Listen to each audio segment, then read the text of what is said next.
Hey, good morning, YouTube. What's going on? We haven't done a Saturday morning in a while, does it seem like? So we're going to figure this out again. Nah, I hope everybody's doing good. Everybody had a good week. Let me figure out who everybody is. Haven't got over to the side chat yet.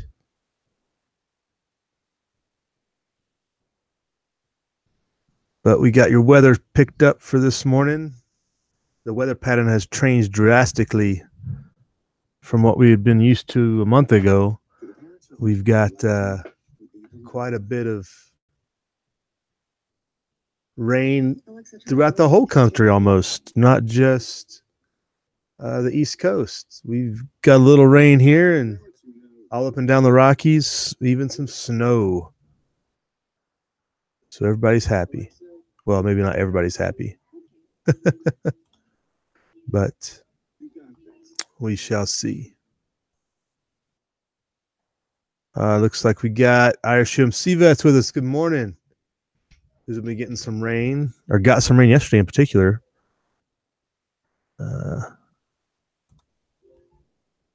Barry Woods with us. Good morning. How's it going? Bug out Bubba. M Long. Hey, how's it going, M Long? Haven't seen you all week, I don't think. Kind of a strange absence. Don't worry, Tommy Boy picked up your slack. HRM Weapons Machinist, good morning. How's it going?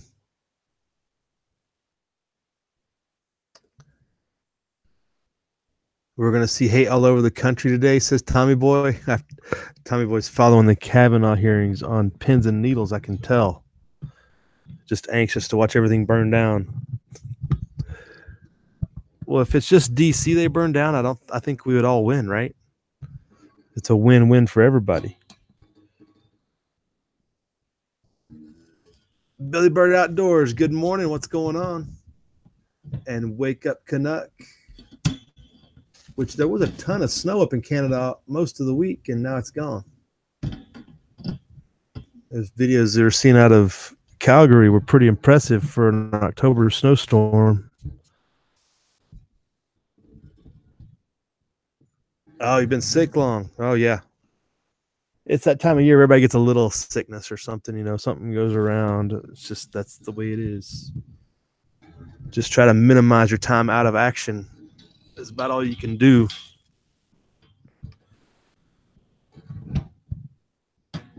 That's hopefully the goal, at least. Don't revel in your misery. Some people like to take advantage of it. It's like they take 4 or 5 days. Like they're like, in the rack for like a whole week. It's like, come on now, you ain't that bad off.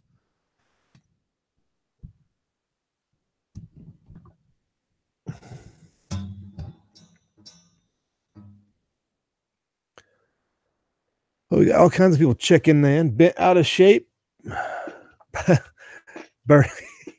Okay. Well, Bubba, yeah, you just got to add the right ingredients. It'll burn for a long time. That's why they have burn barrels. Somebody's just got to stir it too.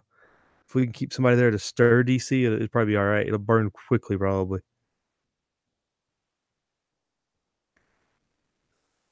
You figure some of that stuff's so composted there too that it would be a bit difficult. Yeah, you might be right. We might be down to the bare, just almost dirt level in some areas.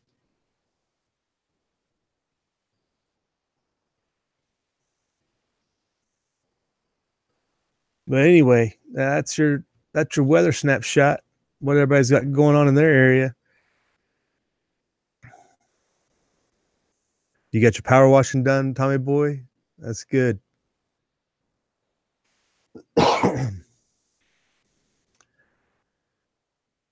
I haven't even checked in on a lot of things this morning. I browsed the highlights here to see what I've missed.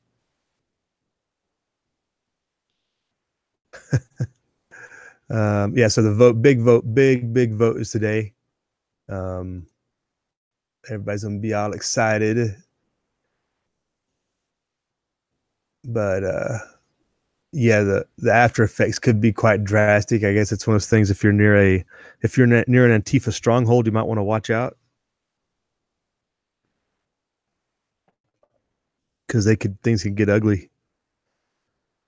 But of course, like we had last month, we had that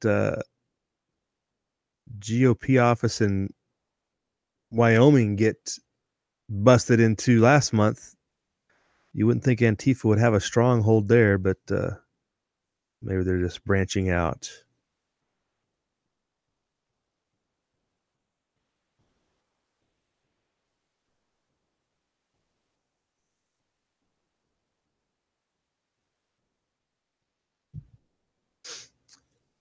But not much else is hitting the radar.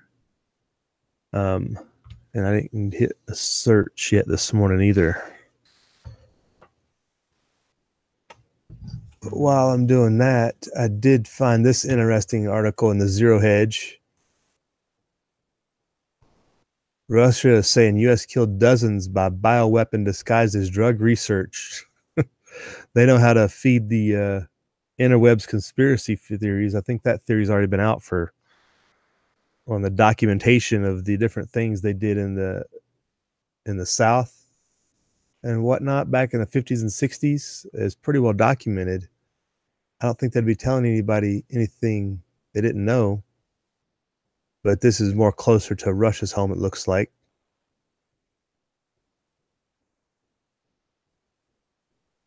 Are they saying the state of Georgia?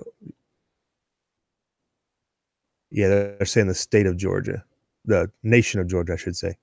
Russian Defense Ministry is accusing the United States of killing dozens of Georgians with a biological weapon after disguising it as drug research. Documents recorded 73 people were killed over a short period of time, indicating a test of highly toxic chemical or biological agents with high lethal rate.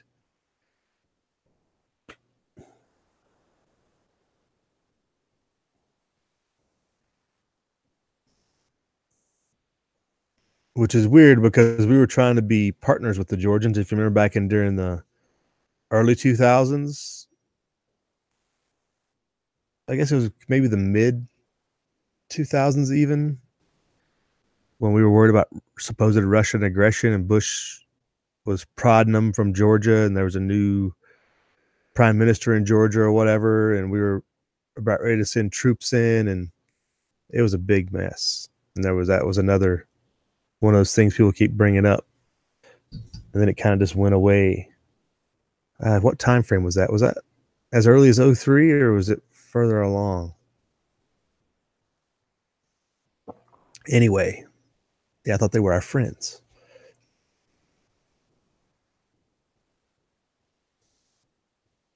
The question of what really might have taken place at a secretive United States-sponsored research facility hosted by Georgia was raised by the Russian military after they studied files published online by the former Georgia minister Igor Kirillov.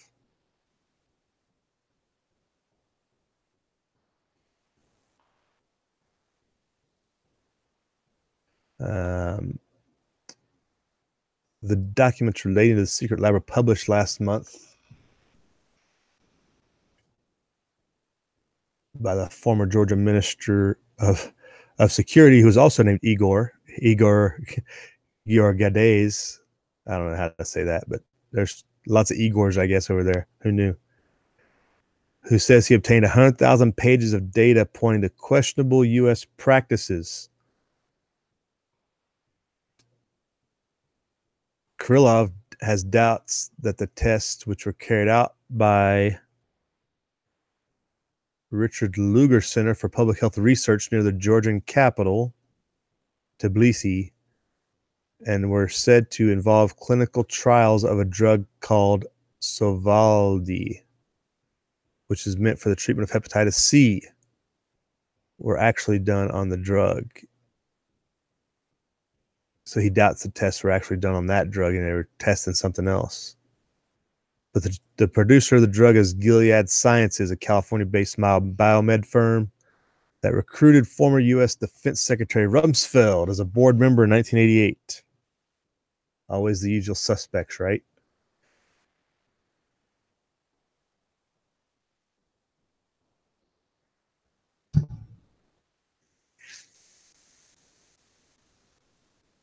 So a lot of this documentation's through RT here, it looks like. Whoa, slow down here. The document showed minimal lethal outcomes among the patients, despite the deaths of 24 people in December of 2015 alone. The clinical trials were continued in violation of international standards and the wishes of the patients. This led to the deaths of 49 more people. RT Twitter here says U.S.-funded biomedical lab facility in Georgia could be a cover for a bioweapon lab used for disturbing experiments that are banned in the U.S. So the RT article as well on it.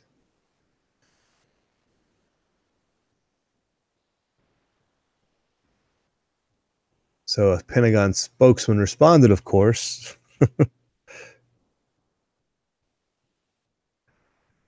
Pentagon spokesman Eric Pahan responded, telling the RIA Novosti that the U.S. did not conduct bioweapons research in Georgia, and called the Russian ministry statement part of a Russian disinformation campaign directed against the West.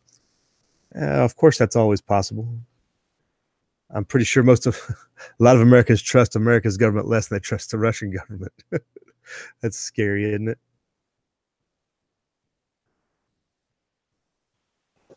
Russia will take diplomatic and military action in response to the perceived threat from U.S. labs, said Vladimir Shamanov, head of Russia's parliament's defense committee. He was commenting on accusations by the defense ministry when he said, "We cannot simply turn a blind eye to the things happening near our southern borders that directly affect our safety." Pretext for invasion of Georgia once again, possibly. What started that whole mess to begin with? Probably how we convinced the Georgians to let us in. Like, hey, we'll build this lab here. We'll give you all this money and we'll boost your economy by doing this research here and having these jobs, and everything else. It's all about a jobs program, right? Interesting.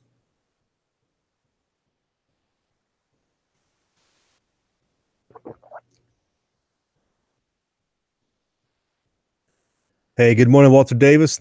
What's going on?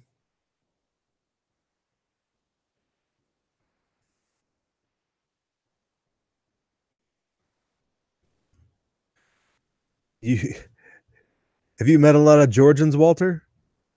Walter says they had a flood of illegal immigrants that overstayed their vacation visas. I've never heard that. It's a pretty small country. It doesn't have a lot of people. Hey, good morning. You can do it. Better known, aka Chris Farkas. Apparently, You Can Do It lost his channel last week, which is bizarre. Similar to the Alicia Clegg situation. So he's on his backup there as Farkas. So drink up on the coffee.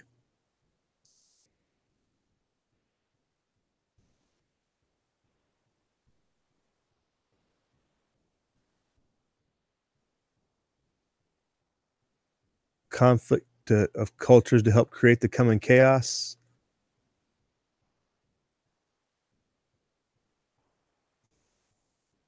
Looks like this is one of the documents out of the lab. It'll pull up here.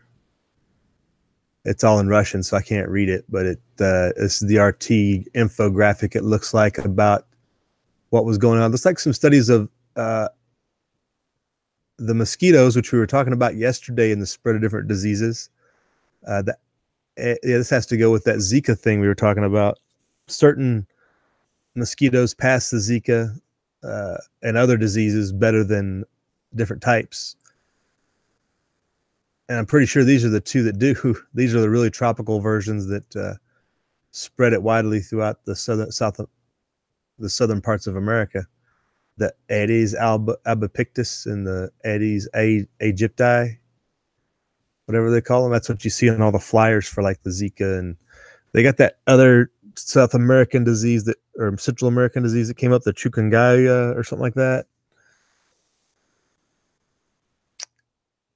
Interesting. Kind of confirming what everybody's hypothesized all along, right? But yeah, the bioweapon bioweapons will be distributed via fleas and ticks and mosquitoes, I think, more than they will by weapons, I think, in the future. I think everybody's learned enough to understand that they're going to attack wide swaths of the population, not just military targets, through a lot of that.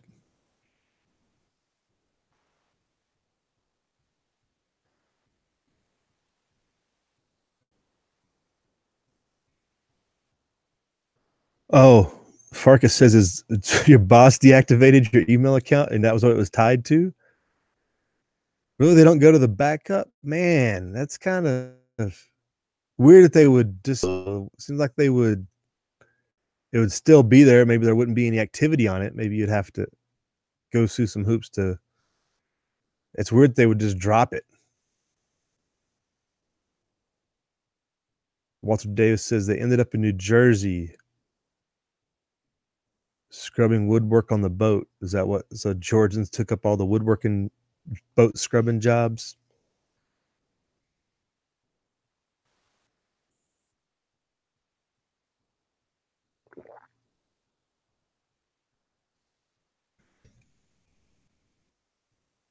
So Farkas, are you going to build everything on this this channel, this account that you're on now, the Farkas account? Are you going to bring everything over there and rebuild it, or do you have anything backed up? You just got to make new videos.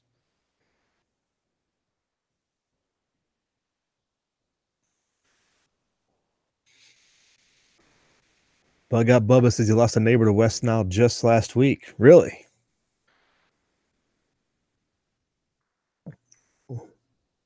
West Nile was not really active in this area this year.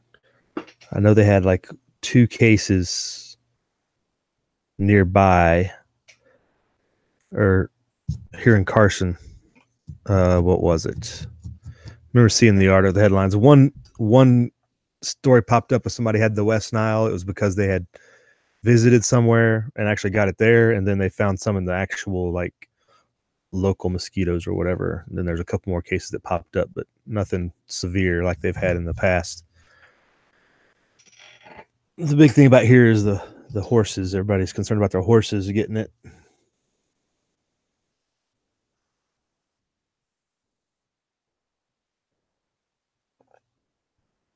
So moving on down the road here, I was looking up some Venezuela links. There's some from the last couple of days.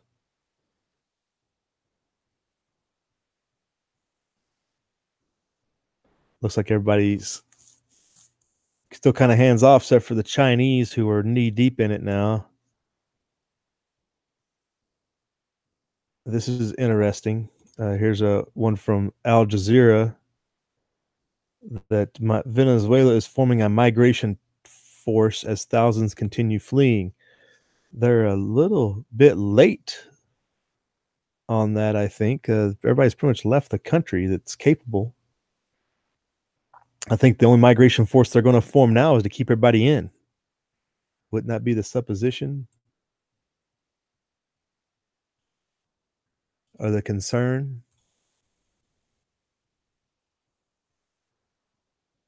Venezuela forms migration forces. Thousands continue fleeing. Kind of like building a wall type thing. At least 1 million Venezuelans. I thought we're up to 2 million Venezuelans had fled already. Maybe people were using conflicting numbers. But a lot of the international estimates probably use over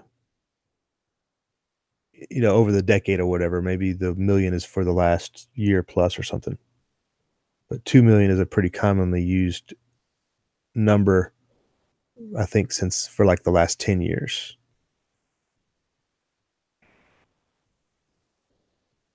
At least 1 million Venezuelans have fled among ongoing crises, which President Maduro blames on economic war. Which the tariffs and the economic warfare is going on. I think they can agree to that. Venezuela's government announced the creation of a new police force to strengthen border controls. Oh, build the wall. as thousands of people continue to flee the country's spiraling political and economic crises. So yeah, they're just going to try to find ways to keep people in. Oh, it always devolves to this, doesn't it?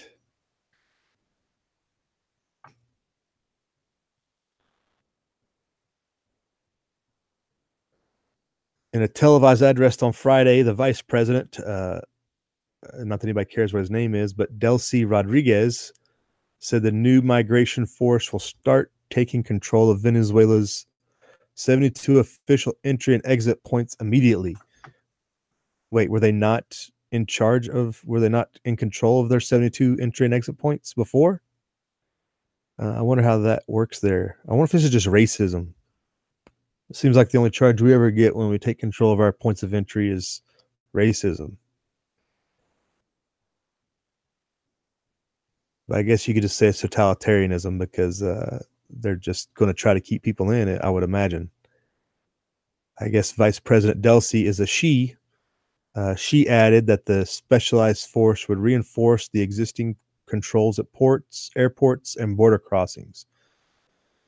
So I guess there could be something worse than the TSA in line for us. Once the TSA continues to fail at their job, they're just going to up the ante and put something more stringent in place. It is intended to assist in monitoring migration, according to Rodriguez, who said its establishment will ensure the truth will come out and not the imperial lies that Washington wants to be sold to the world. Interesting. I thought it was Colombia and Brazil and all the neighbors that were complaining. I don't think we've said anything about the migrants necessarily. That's funny. I don't think we're the ones telling the lies. Maybe on the economic front, we might be attacking them, but on the migration side of it, that's all them. Their neighbors are very unsettled.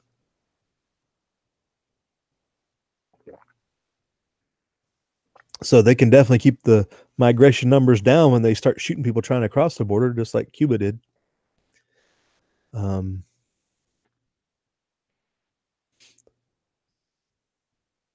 Here's one of the big lies, though, is once one of Latin America's wealthiest countries, Venezuela has been hit hard by a drop in oil prices from 2014, with the economy further weakening under physical mismanagement of Maduro.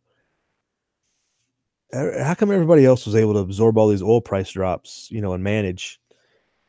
And some people even thrive, but yet Venezuela, the top OPEC country, couldn't handle it. Sounds suspect as an excuse to me, but that's just me. According to the United Nations, more than a million Venezuelans have fled the country since 2015. I could have swore we were talking 2 million in all the other articles and stuff we've looked at.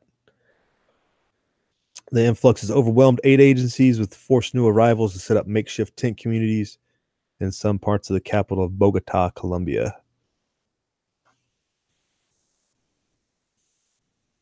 The spreading crisis is also affecting Brazil, Peru, Ecuador, and several other American countries.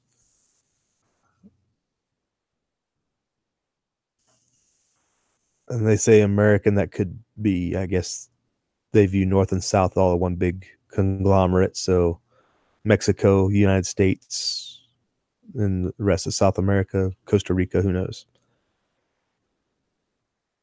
Colombia's President Duque, a long-standing critic of Maduro, has ramped up his attacks in recent months, branding the Venezuelans governing a dictatorship and recently calling Maduro a devil who hates Venezuela. Well, he just wants Venezuela in his own image, I guess you could say. In Friday's speech, Rodriguez poured bile on Colombia. Al Jazeera definitely has a way of writing. Poured bile on Colombia. I mean, the visual there is just kind of interesting. So the Venezuelan vice president throwing dirt back the other way at Colombia, saying Venezuela was a victim of a campaign of falsehoods to justify something that will never happen, an international intervention. Well, now that China's got their hands in Venezuela, yeah, they definitely are finding their protectors, their payoff money to somebody to protect them. if China's willing to do so. If China got the oil they wanted, they probably would step in even further. The Venezuelan government claims to have taken in some 8 million Colombians displaced during Colombia's decades-long internal warfare between government forces and rebel groups. Colombia says the figure is closer to 900,000. So now they're pointing fingers back at each other like, we took all your people in during the drug wars and everything, and well, you're taking all our people in during our collapse. Oh, man. But wait, I thought there was nobody. I thought all the numbers leaving Venezuela were a lie. Why are they playing numbers game when they can't even agree on the numbers?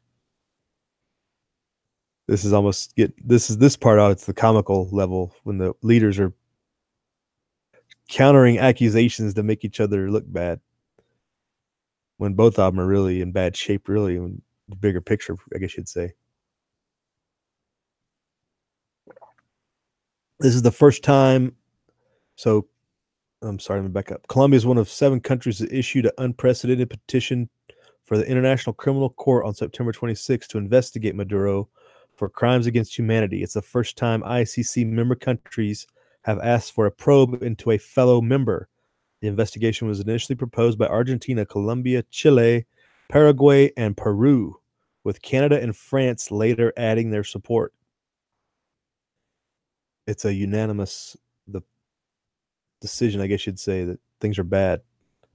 This is one of those things Venezuela just tightens up and won't even let people in to do that, probably. It's like you're just going to have these investigators going around to all the different refugee camps and neighboring countries asking questions, getting the worst of the worst stories you can imagine.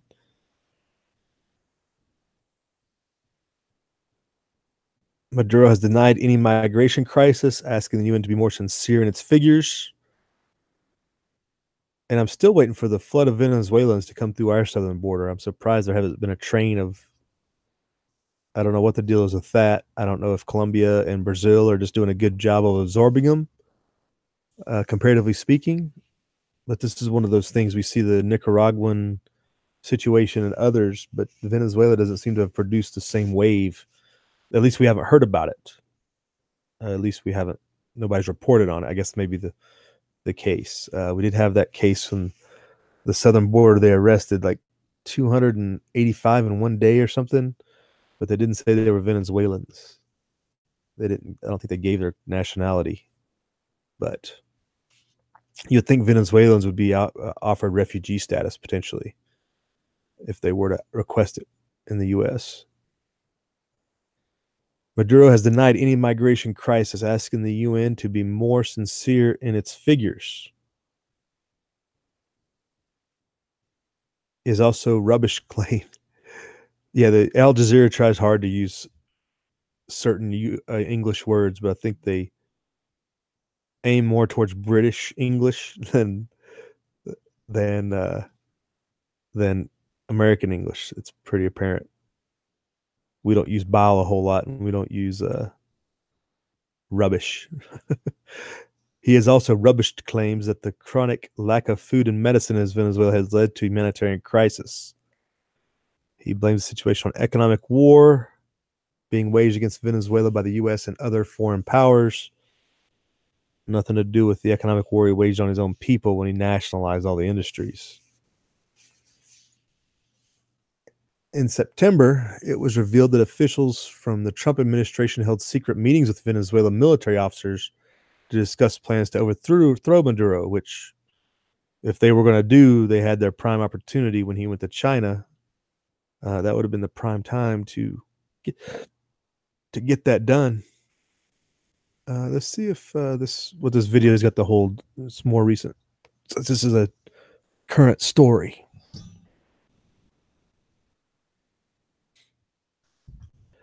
Hey, everybody. Thanks for checking in. We'll get to the side check here in a second.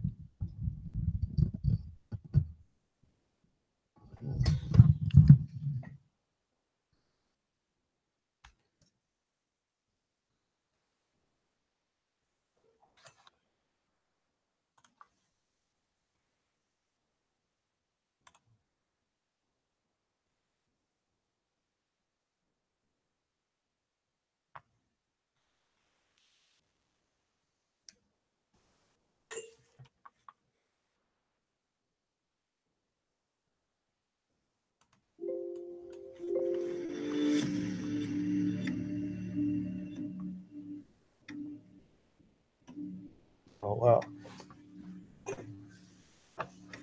Oh, wow. This is 24 minutes long. We might not watch all this.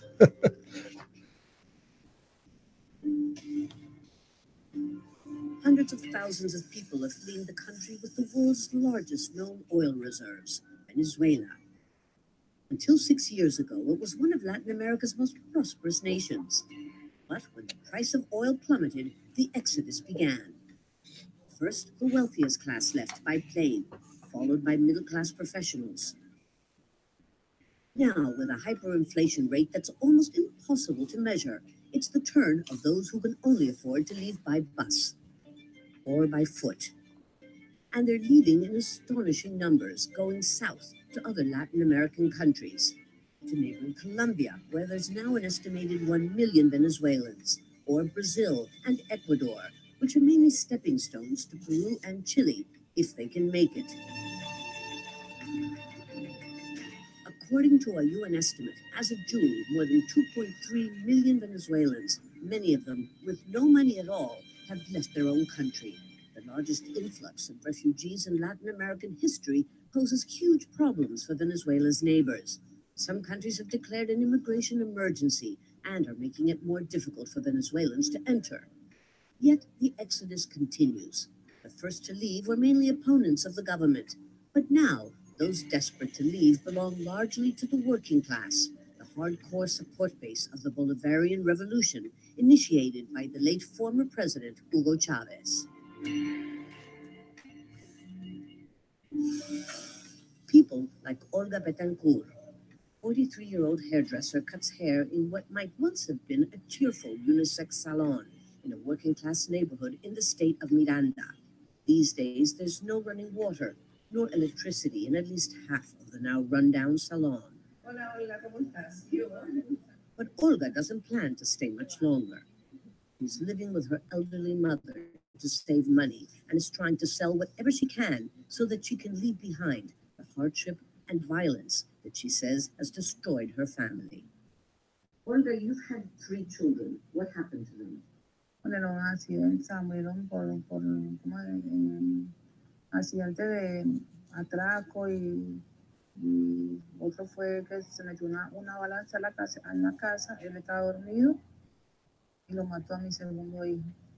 El primero que murió fue el menor, hace 9 años, Giselle Martínez, tenía 7 años, y el segundo fue mi hijo Gregory, que murió hace 1 año, 2 meses, que también murió con un accidente que se metió una bala para la casa y lo mató dormido. Tenía 12 años, hace 1 año, 2 meses murió. And what about your eldest son? I understand he left, he's not even here in Venezuela anymore. Se fue hace 9 meses. Él se fue donde una cuñada de él que lo recibió allá en Ecuador a trabajar, porque la situación que él está viviendo en Maracay.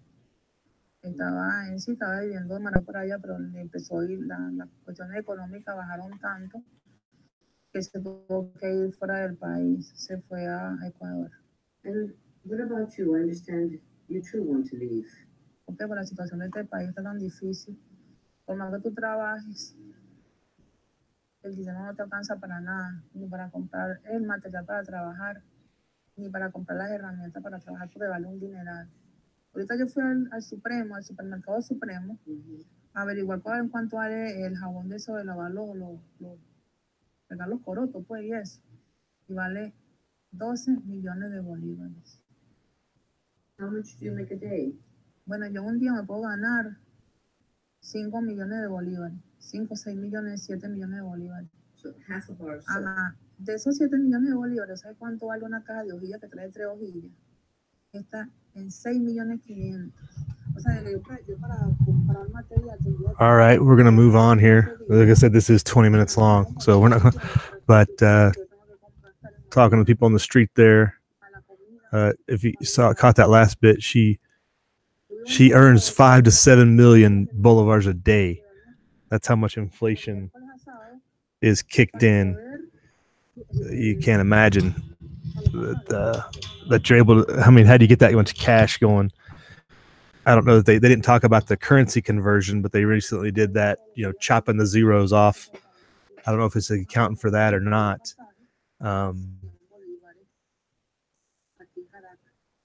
la cuenta aquí en Caracas y envolvían la camionetica. En los valles del Tuy, Charallave, me sale cada pasaje a que llega a mi apartamento del Bus ticket from the train station to your house costs 6 million bolivars. The inflation is definitely out of control, but that links below if you wanted to watch this whole report. Definitely looks interesting. Lots of images, and it is a more recent report. Looks like lots of interviews on the back end with all the.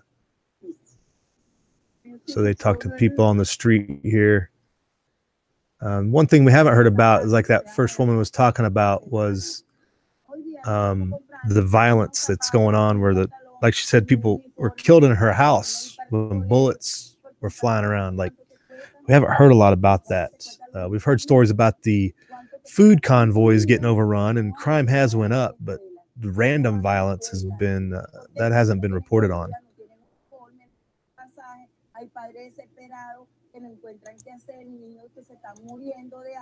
We need Angel in here to translate all the Spanish to make sure we're getting good subtitles.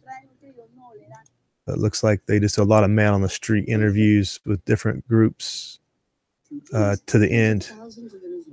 So check that out.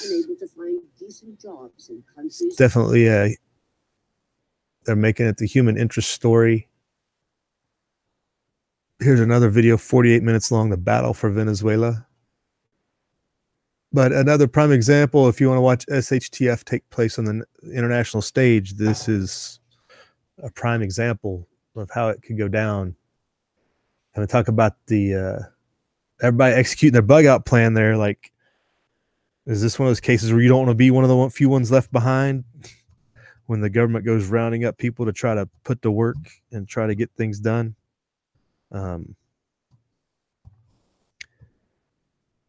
Maybe a better case of valor to run from a situation like that, but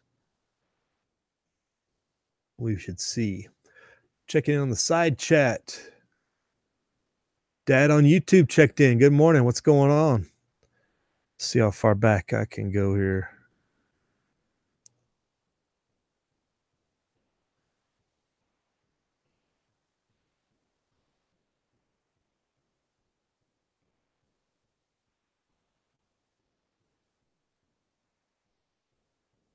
But I got Bubba says, funny that few prepper channels believe that there will be massive hordes in a world WROL, and Venezuela isn't even full blown yet.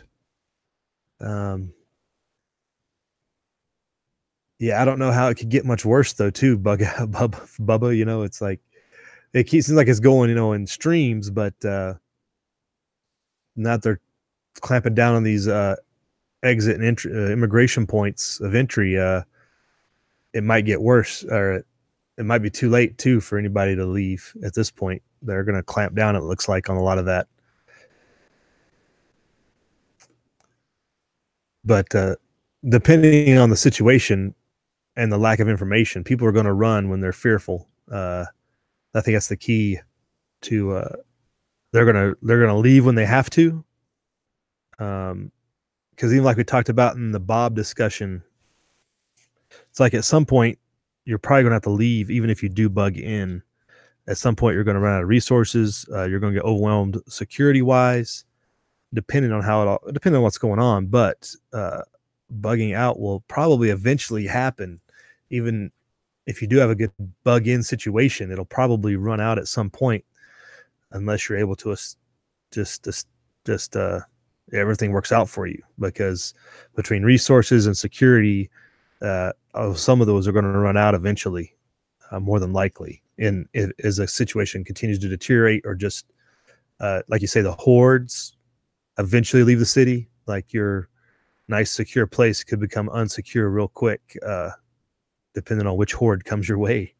But it really depends. So, but I think everybody could end up in a bug out, even if it's not your plan initially.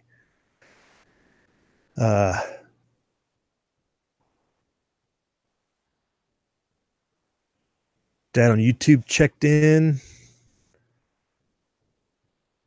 Bubba says 3 weeks after a grid down event, people will be scattering to the countryside. A little longer if we have financial collapse. Longer still in a biological event.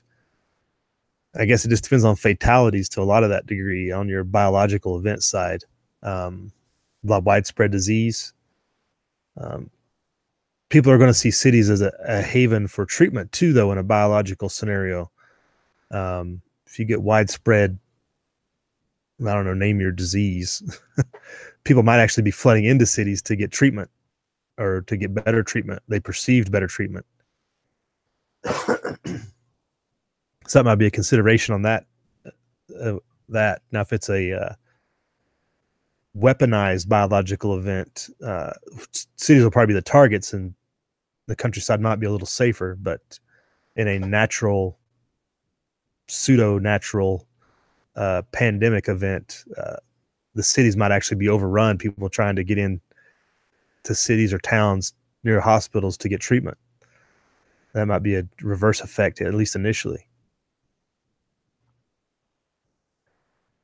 Dad's going to hit the gym. All right. Thanks, Dad. Have a good one.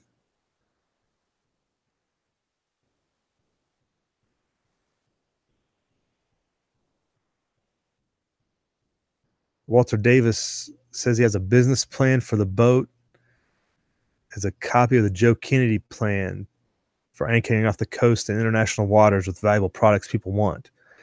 For Venezuela, it's going to be food.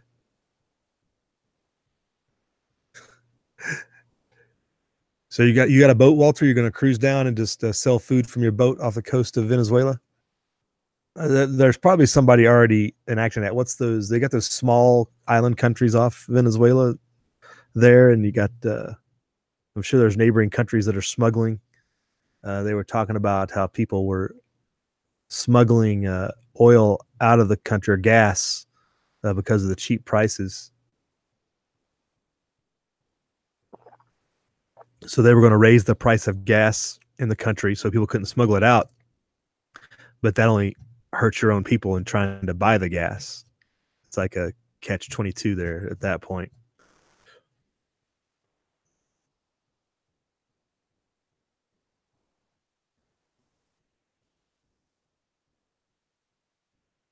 Farkas says tinfoil in your shoes. Not sure what that's about. I think that was to keep their feet warm. I think you got to figure it's been winter down there for the last couple months. So this video, depending on when it was taken, maybe plastic bags aren't that prevalent. Plastic bags would be preferable, but the only thing I could think of is why they'd have tinfoil is to keep them warm, unless they have some superstition or something that I'm not aware of. But that's the only thing I could think of when I saw that. I was thinking the same thing, Farkas, is like tinfoil. I guess they're trying to keep their feet warm. But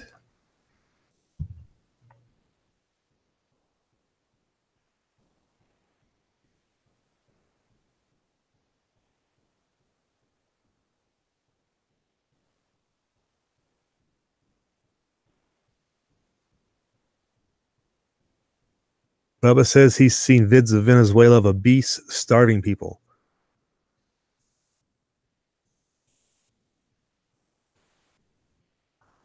I guess it's all relative.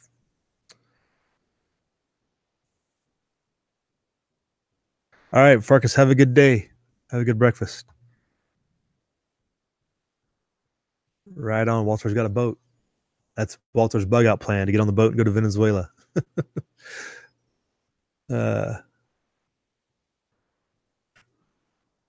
All right. Moving on to something a little more upbeat, I guess. We'll make this our, well, it doesn't have to be our final. Well, let me move over here to this one first before we close it out. So a local story, was wondering, it's a problem out here, prevalent, that people randomly go out in the desert and just toss their trash, from large items to just regular trash. Talking about illegal dumping in neighborhoods, it gets really bad outside of the edges of Reno, even here in Carson City and areas, surrounding areas. Like, people drive out in the desert and just dump stuff, and you can drive out there. I've got a host of videos that I've never compilated together of, like, when I go out and I'll be walking around, I'll just take video of some of the trash. But it's a big problem here. And I don't know that any place doesn't have a similar problem of some sort. But does this have to do with excess or people's inability, or just can the amount of trash you see that doesn't get disposed of properly be a sign of the impending collapse? Maybe. Just as a thought, not saying that's what's going on, but if this got worse and worse, trailers, could this be an indicator if you use that guide to determine how bad things could be getting in the future if you saw increases in dump trash and whatnot?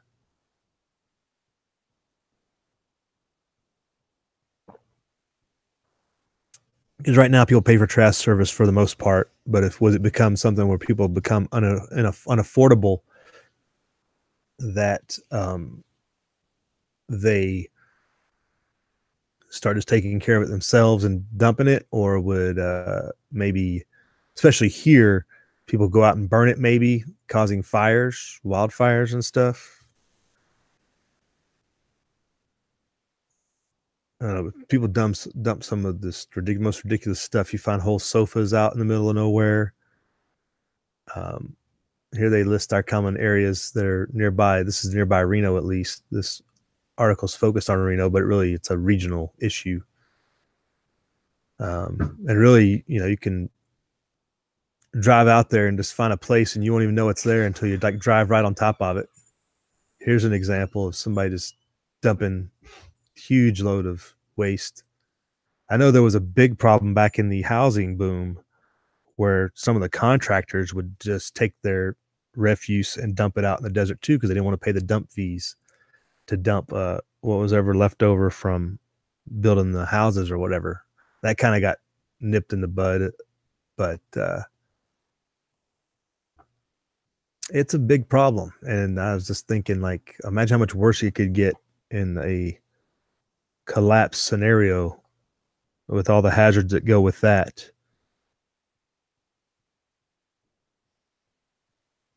I guess it could be worse. It could still be the mob dumping bodies out in the desert.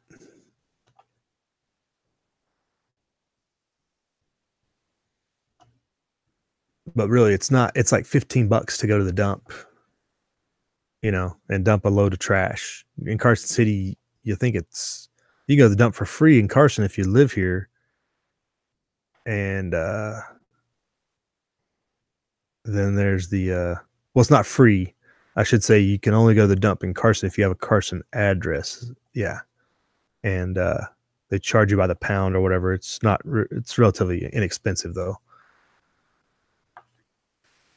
But it's crazy. This is something I was keeping my eye on, and I got to do a video of all the different pictures and stuff I've taken when I'm out doing the walks and the stuff I found out there. You find cars, people drive a car out, strip it down or whatever. A lot of them have California plates, it seems like, in the back end.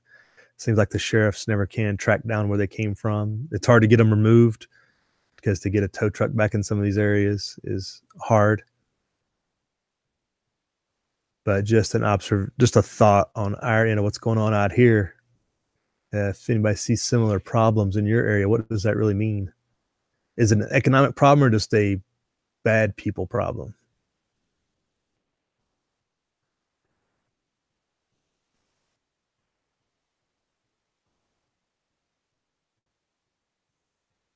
Okay, next. So I was going to close out with this feel-good story.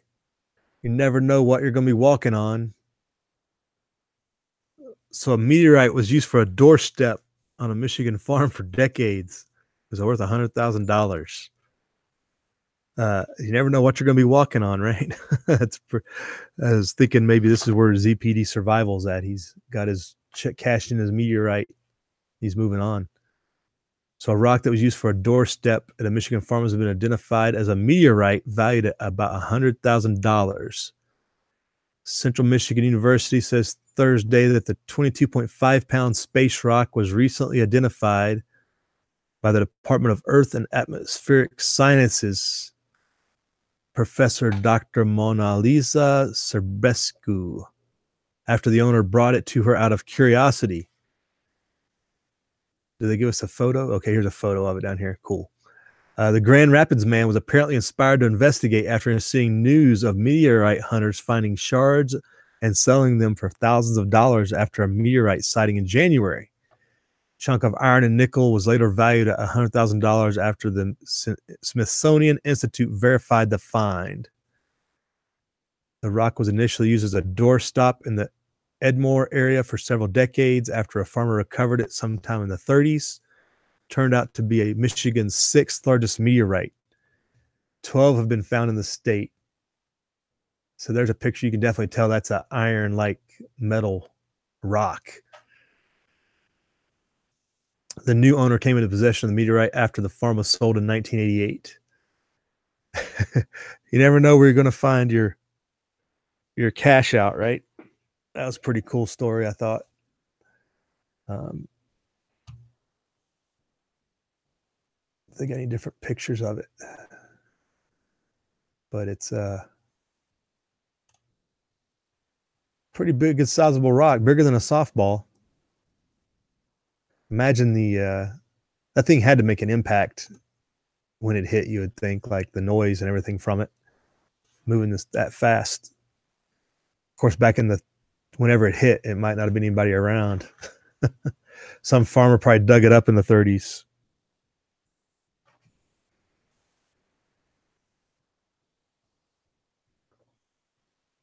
Yeah, that was for Tommy Boy, Billy Bird.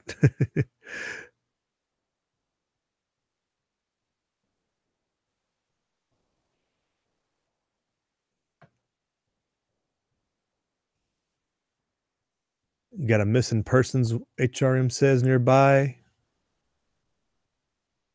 Is that as a result of the hurricane, HRM, or more recently?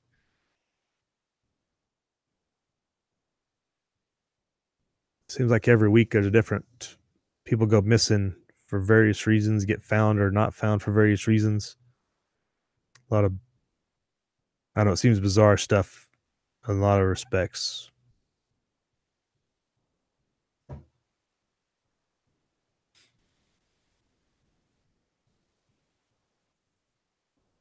Yeah, Billy Bird, bodies are biodegradable, but in the desert, they don't degrade nearly as fast. That's one thing the mafia learned, is that it was a bad idea to dump bodies outside Vegas because they don't degrade very quickly. But they might not get found either. That's the good, I guess that's the upside, but they don't degrade quickly at all. Kind of like the Egyptian mummies. They just kind of dry out and hang out there. The degrading takes a little bit longer.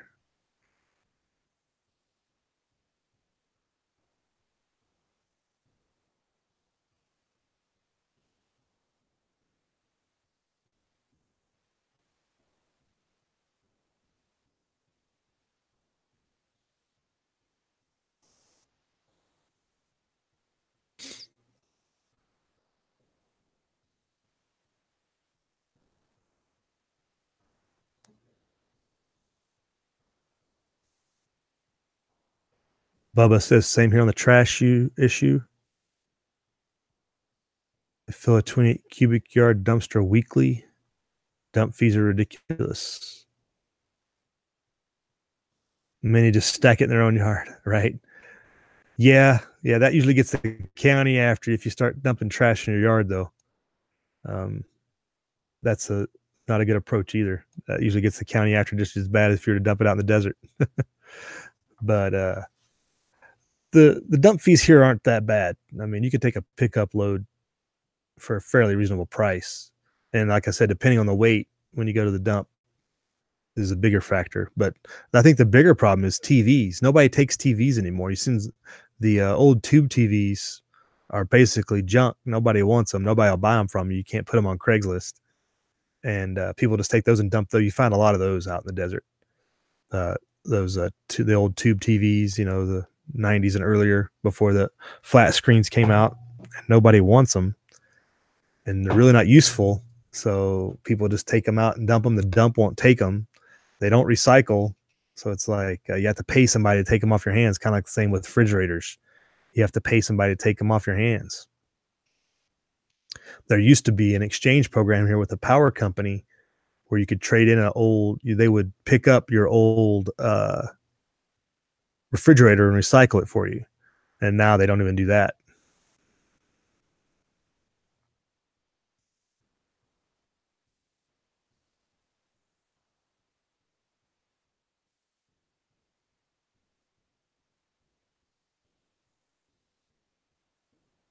HRM says a highway patrol chopper spent hours searching. You were going to walk the nearby area, but the hurricane has leveled it with fallen trees. So did she go missing before the hurricane? I guess. Or I guess it could, I guess it would have had to been. So maybe go out there and collect your firewood at the same time, HRM. Harvest some of the trees.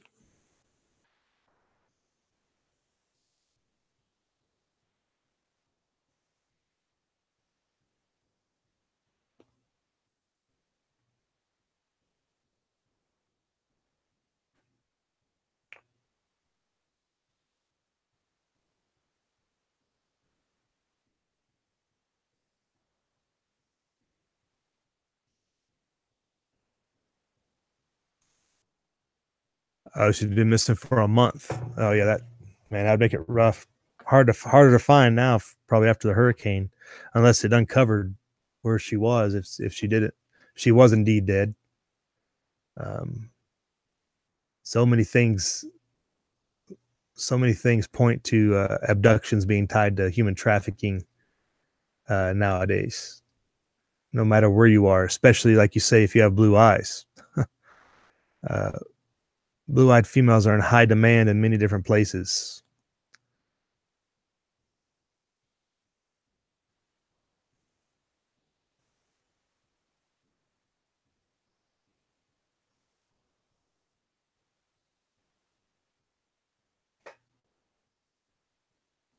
But that's kind of the wrap up for today, folks. Avoid the madness out there. Stay positive, I guess. Look for your meteorite.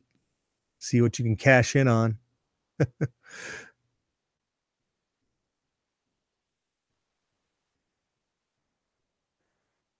Yeah, Billy Bird, that's a good reason to stay in the hills.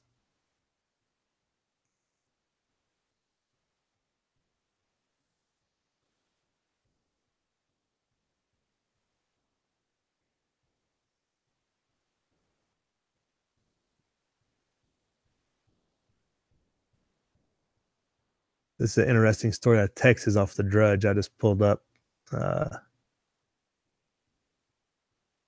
Police confiscate yard signs showing elephant with trunk up girl's skirt. I guess you might call that slightly inappropriate. I don't know that it would be a chargeable offense, but apparently they confiscated it anyway. I don't know. They might get sued over that. I get the sentiment, but I don't know if taking it and confiscating it would be the right move for the police, considering. But there you can see the picture of it. I guess alluding to the whole Kavanaugh hearings, trying to play on that sentiment, saying your vote matters, I guess, to prevent the Republicans from molesting people is the implication. It's in the community of Hamilton, a homemade yard sign.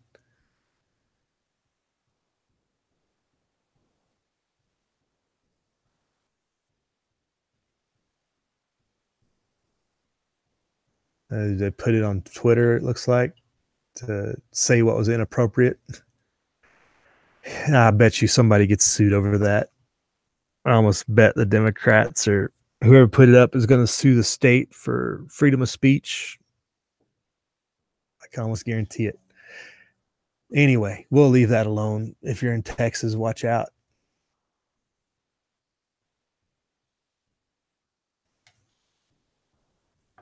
Oh, did everybody hear that story about Sweden, about the Swedish girl finding a sword?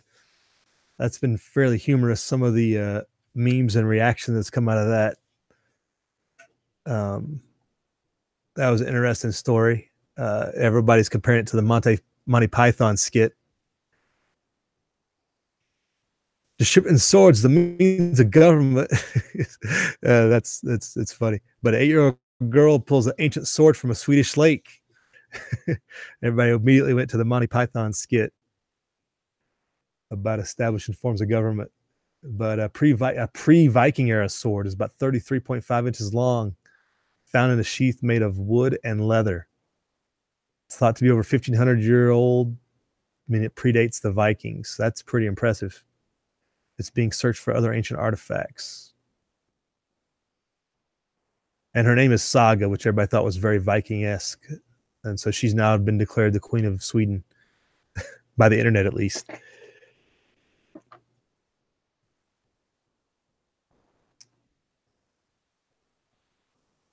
And she was pretty apparent she had found a sword. This was during a summer visit in Sweden's Lake Vidostern. Vidostern, I guess you'd say. Pretty cool stuff. So if you don't have a meteorite, maybe you can find your sword. And I guess here's the pictures from their summer vacation where she found it off Twitter.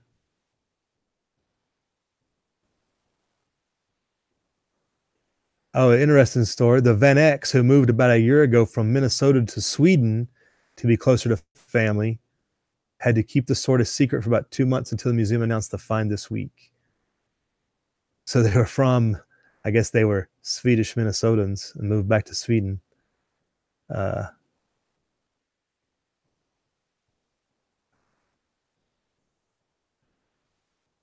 So who predated the Vikings in Scandinavia? It's the first sword of its kind ever to be found in Scandinavia.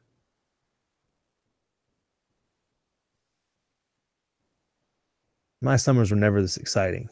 We all missed out. So far, a piece of metal jewelry from the 4th or 5th century is the only other item found in the lake since they've started looking.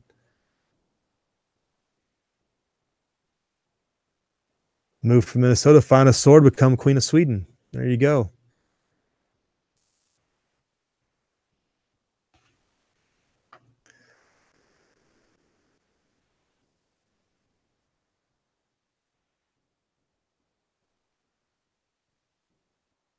All right. Yeah, Joan of Arc, right, Billy Bird? All right, so we'll check out, folks. Have a good weekend. Thanks for checking in. Thanks for hanging out. Thanks for the chat. Y'all be good. Live free.